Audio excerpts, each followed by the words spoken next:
ሰላም ግን ምን አይነት የዋሴ ናት! አንዳንዴማ የምር እናቴ በሆነች ብዬ እመኛለሁ። እሷ ላይ ባደረግኩትና በማደርገው ነገር በጣም አፍራለሁ። በጣም ታሳዝነው። ለሰላም ይሄ አይገባትም። የኛ ጻድቅ እንዴት ነው እባክሽ የሚያደርግሽ? አሳመነችሽ?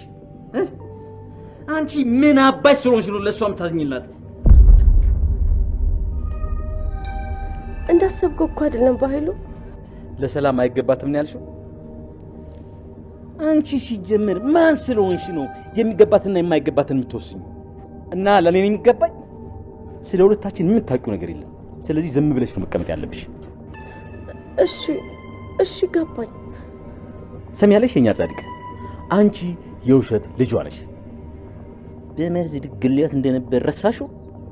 ሚስጥርሽ እንዳይገለጥ ከኋላ በእንጨት ምትሽ ራሷ እንድትስት ማድረግሽን እንዳትረሹ።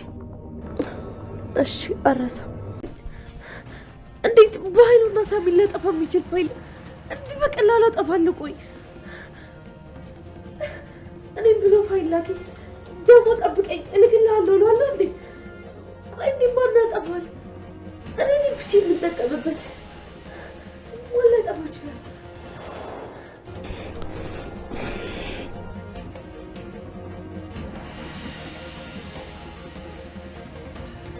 የሳገኙት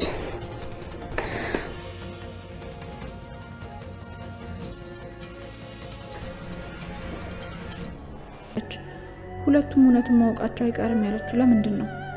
ከትዬ ጋር ምንድን ነው የሚያገናኘኝ? ምናልባት እትዬ እናቴ ትሆን እንዴ? ብሌን እያስጨነቅሽኝ ነው። ምንድን ነው እያሰብሻለሽው? ዳግማ እንዴ ዝም በል፣ ትንሽ ላስብበት። ሁሌም ሳያት እናቴ እንደሆነች ያክል ለምንድን ነው የሚሰማኝ? ምናልባት አልሰማም አልኩት እንጂ ደመ ነፍሴ ነግሮኝ ይሆን እንዴ? ከቤቴ በላይ ቁራ ስፍሩ የለችም ብሎ ሄዱ በሮ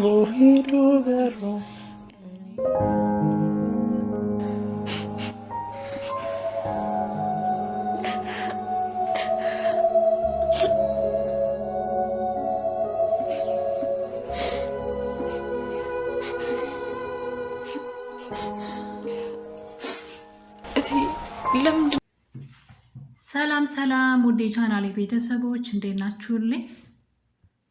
እንኳን ወደ ርብቃ ዩቲዩብ ቻናል በሰላም መጣችሁ። ደህና ናችሁ ወይ ውድ ቤተሰቦቼ? እንግዲህ በዛሬ ክፍል አደራ ድራማ ክፍል 40 ላይ በጣም አስገራሚ ነገሮች እንግዲህ እየታዩ ይገኛሉ።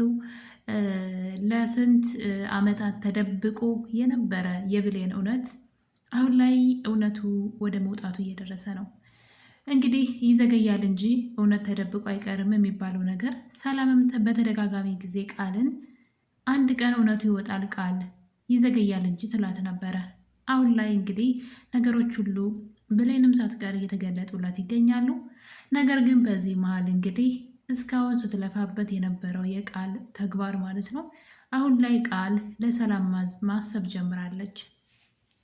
የሰላም መልካምነትና የዋህነት ቃልን እንድትቀየር እያደረጋት ነው። ቃልም አሁን ላይ በኃይሉ በጣም ስለተያዘችና በኃይሉ እያስተቃያት ስለሆነ አሁን ላይ እሷን እያስፈራራ እንግዲህ ግዴታ ትሰሪያለች ስላላት ነው እንጂ የሰላም መልካምነት የምር እናቴ ብትሆን ብላ ሁሉ ተመኘች። አይደለም እሷን መጉዳት ቀርቶ አይደለም የእሷን የሆነ ነገር መንካት ቀርቶ ምንም ነገር አትፈልግም። ነገር ግን በኃይሉ አለ እና እንግዲህ በባለፈው ክፍል ላይ ካያችሁ ብሌን ተደብቃ የሰማችሁ ወሬ ነበረ። እሱም ስለ እናቷ ነው። ቃልና ሄለን ስለ እናቷ ሲያወሩ የሰማችሁ ነገር ነበረ።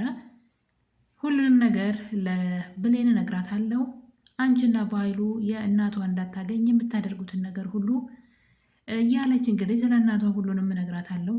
ለዛ ነው ለካ እናንተ ብሌንን የምታሰቃዩት እያለች ስታወራ የነበረውን ነገር ሁሉ ብሌን ተደብቃ በር ስር ቁማ አዳምጣ ነበረ። ነገር ግን በመጨረሻ እንግዲህ በኃይሉ ደርሶ እዚህ ምን ትሰሪያለሽ ብሎ እንግዲህ ሲያስፈራራትና ውስጥ ያለውን ደግሞ ወሬ ስለሰማ የሰማችው ወሬ ይኖራል ብሎ ስለፈራ ነውና በዛ ላይ ደግሞ ቃልና ብሌን ሄለን ሊጨቃጨቁ የሚችሉት እንግዲህ በሰላም ጉዳይ ይሆናል ብሎ ስላሰበ ልጅቷን ለማስወገድ ግድ ሆኖበታል ማለት ነው። ልጅቷን እንግዲህ ቃል ሳሚን ያመጣት ብላ አቶ ባይሉ ዋሽተዋለች። ነገር ግን ልጅቷ የራሷ ጓደኛ ናት እና እንግዲህ ብሌንን ወደ ሱቅ ልከው ሄለንን ምን እንዳደረጓት አናውቅም። በእርግጠኝነት የሆነ ቦታ እንግዲህ ደብቀዋት እያስፈራሩ ይሆናል እንጂ ይገሏታን ብዬ አላስብም። ምክንያቱም እንግዲህ እሷን ከገደሉ ሌላ ዘግጥ ውስጥ ይገባሉ ደግሞ ማለት ነው እና የገደሏት ሳይሆን የደበቋት ነው የሚመስለኝ። እንግዲህ ይህን እውነቱን ሁሉ ስለምታውቅ የሚገርመው ነገር ሄለን የምታውቀው ቃል የሰላም ልጅ አለመሆኗን ብቻ ሳይሆን ብሌን የሰላም ልጅ መሆኗንም ማወቋ በጣም ከባድ ሆኖባቸዋል። እና እንግዲህ ነገር በዚህ እያለ ሌላ ጉድ መጥቷል። ብሌንም መጠራጠር በጀመረችበት ሰዓት ሳሚ እንደምታውቁት አቶ ባህሉ ብዙ አሰቃይቶታል እና እንግዲህ ሲጠብቅ የነበረው ቀን አቶ ባህሉን ማስፈራሪያ የሆነ ዘንድ ብሎ ወደ አቶ ባህሉ ስልክ ደውሎ ነበረ። እናም ሰላም ስልኩን ባህሉ ስላልነበረ አንስታ ሳሚ ይላል ስሙ። ይህ ማለት ልጅን በባለፈው ጊዜ ሲያሰቃያት የነበረው ሰው አይደለም ለዛ ነው ማለት ነው በማለት እንግዲህ ሰላም ስልኩን ታነሳለች። ነገር ግን እሷ መሆኗን በፍጹም አልተናገረችም። አንስታው ዝም አለች። እናም ሳሚ እንግዲህ ቀጥል አድርጎ ማውራት ጀመረ። በኃይሉ ጠብቀኝ፣ ሁሉንም ነገር ለዛች እንደ ጅል ለምታያት እህትህ እነግራታለሁ። ቃል የሷ ልጅ አለመሆኗን እነግራታለሁ። ጠብቀኝ፣ የጊዜ ጉዳይ ነው እንጂ አልለቅህም እያለ ሳሚ ይዝት ነበር እንግዲህ ስልኩ ላይ ማለት ነው። እየሰማኝ እንደሆነ አውቃለሁ። ስለዚህ በቅርቡ ሁሉም ነገር ሚስጥር ሁሉ ይወጣል እያለ ከኔ ጋር ባትነካካ ይሻላል ብሎ እንግዲህ ሳሚ ብዙ ነገር ይቀባጥር ነበረ። በዛ ሰዓት እንግዲህ ሰላም እንደምታየው ስልኩን አንስታ ይህን ነገር እያዳመጠች ነበረ። ድርቅ ብላን የቀራችው ማለት እዚህ ጋር አሁን ምን ለማለት ፈልጎ ነው ምንድነው የሰማሁት እያለች ሰላም ግራ ተጋባች። የሰማችውን ነገር ማመን የፈለገች አይመስለኝም። ነገር ግን ሰላም በገዛ ጆሮዋ በወንድሟ ስልክ ተደውሎ ቃል የሷ ልጅ አለመሆኗን በኃይሉ እየተጫወተባት እንደሆነ ሰምታለች። ከዚህ በላይ እንግዲህ ለሰላም ማንቂያ ደውል ምንም አያስፈልጋትም። ግልጹን የተነገራት ግልጹን ማለት ነው። እና እንግዲህ ቃል ልጇ አለመሆኗን አውቃለች። ነገር ግን ሳሚ ደግሞ በዛው መሀል ምን ማለት ነው ብላ በድንጋጤ ስትጠይቀው ነበረ። ሰላም መሆኗን ሲያውቅ ስልኩን ዘግቶታል። ነገር ግን አንድ ነገር ትዝ አለው። እሷ ከሆነች አይቀር እንግዲህ ሁሉም ነገር ግልጽ ይውጣ፣ ስለዚህ ብሌን ልጇ መሆኗንም መንገር አለብኝ ብሎ ወደ ስልኩ እየደወለ ነበረ። በሌላ በኩል ደግሞ ቃል መጸጸት ጀምራለች። ቃል ሰላም ሄለን የት ሄዳ ነው ስትላቸው ወደ ቤቷ እንደተመለሰችና ስራ እንዳገኘች ለስራዋም ደግሞ ቤቷ እንደሚቀርባት ወደዛ እንደሄደች ሲነገራት ሰላም በጣም ደስ ብሏን ነበረ። እንኳን ፈጣሪ ረዳት፣ እንኳን ስራ አገኘች ብላ ደስ ብሏት ቃል ታያታለች ሰላምን። የምር አምናቸው ማለት ነው። ያ ነገር ቃል ልቧን ነክቶታል። እሷ ምን ያክል መጥፎ ስራ እየሰራች እንደሆነና ሰላም ደግሞ ምን ያክል መልካም ሰው እንደሆነች ሲገባት መጸጸት ጀመረች። ስለ ሰላም ይሄ አይገባትም፣ ሰላም በጣም ሲበዛ መልካምና ቅን የዋ ሰው ናት ብላ እንግዲህ ለሰላም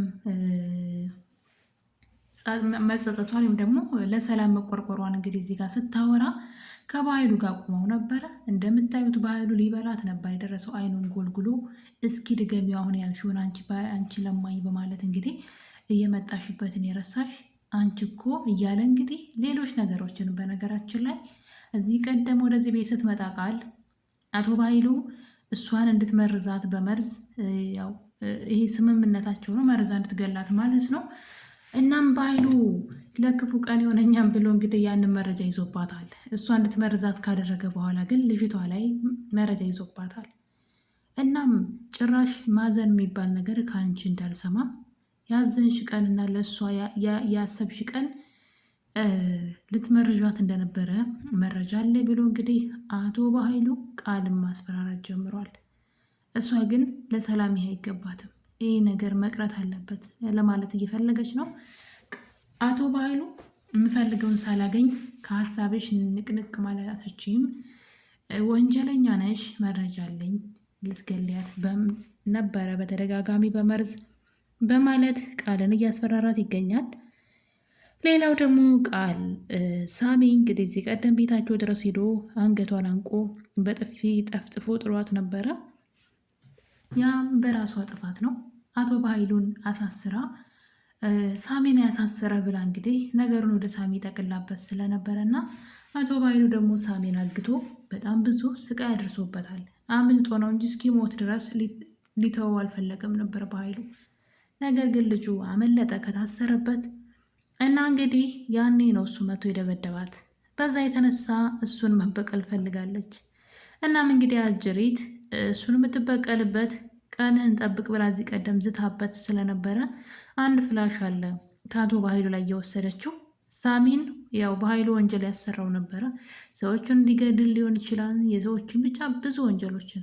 እናም በኃይሉ እነዛን ሪከርድ ይይዝበት ነበረ ልክ አሁን ቃል ላይ እንደያዘው ማለት ነው። ራሱ ያሰራቸውና